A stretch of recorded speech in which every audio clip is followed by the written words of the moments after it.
They all come right in. One question that we always get here is why do we have penguins out in the heat of Florida? I know it's not very warm this week, but normally it's very hot here in Florida. But these guys are African penguins, so just like the name states, they they are found on the beaches of South Africa.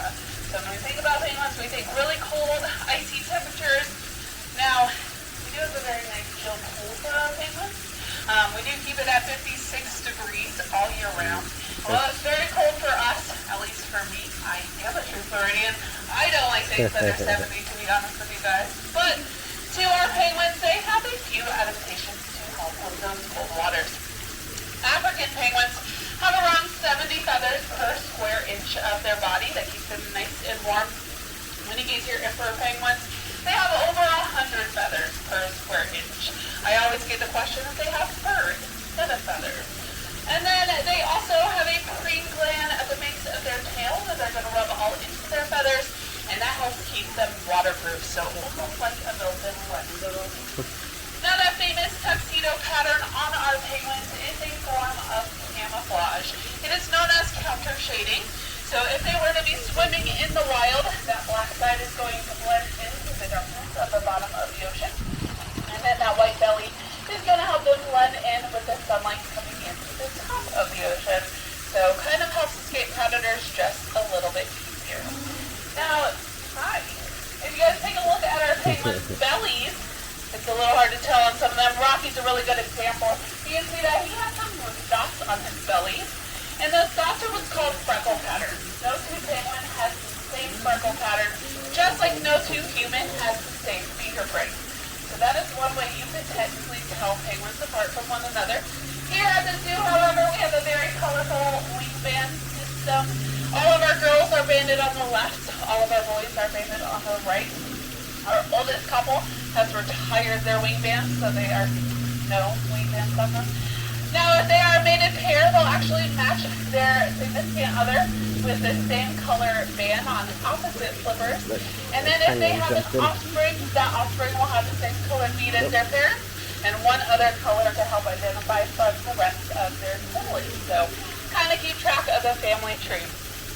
So, I raised Topsy, that's why she's all up on my shoes in my business. They're all a little on my business, but Topsy a little bit more so than others. Now, these guys eat fish. We feed out sustainably sourced fish. So what does that mean?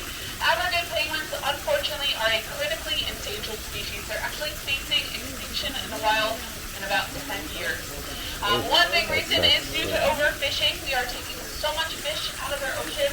But it's really, really good news. The Monterey Bay Aquarium made an amazing website, and it's called seafoodwatch.org. If you like seafood, or you know of someone that likes seafood, that is a great resource to check out. It does tell you which fish is safe to buy and which fish to avoid to keep them into our oceans. So not asking you guys to give fish up completely, because that's really, really hard to do, but that's a great resource to use. So that way we kind of keep the love of fish, not only for ourselves, but for other animals as well. Now, one really cool adaptation that penguins have, my favorite adaptation to tell guests about, is that these guys don't have any teeth like you and I have. They have a sharp, like, top to grip onto that fish to get them into their belly. They do swallow their fish completely whole, and they can actually eat the size of their flippers. So they can eat some really, really large fish. That adaptation helps them in the wild. A lot of their predators live in the water, so instead of sitting there chewing up their food for long periods of time, they can get in there, swallow that fish, and get out a little bit quicker. Now here at the zoo, we have 15 African penguins. They're not quite all out here. We have 2 that decided to stay inside. But our youngest penguin is Topsy. Topsy looks completely different from the rest of the colony. She will almost be 11 months old this month, so she's very close to hitting her year. She was hatched out February 14th, but she will not get her tuxedo pattern until about 1.5 to 2 years of age, just depending on her individual. And then she'll molt into that tuxedo pattern.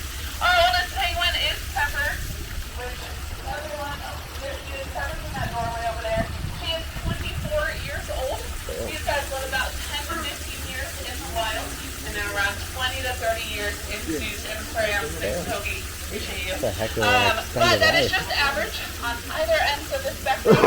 The oldest African penguin lived to be 40, 30 years old. And this is a really good example of why I wear rain boots. I know that's Dave's favorite question to ask everyone. is they are ankle biters. Not only does it help me clean and not get disgusting on my feet, but also they like to go great. So they bite ankles. But that is all I have for you guys. If you guys have any penguin questions or you want to just talk penguins, I will kind of make my way over that direction so we can hear a little bit better over that waterfall. So thank you so much for coming out to Penguin Beach and have a great rest of your day here in Tampa. Do you have any questions?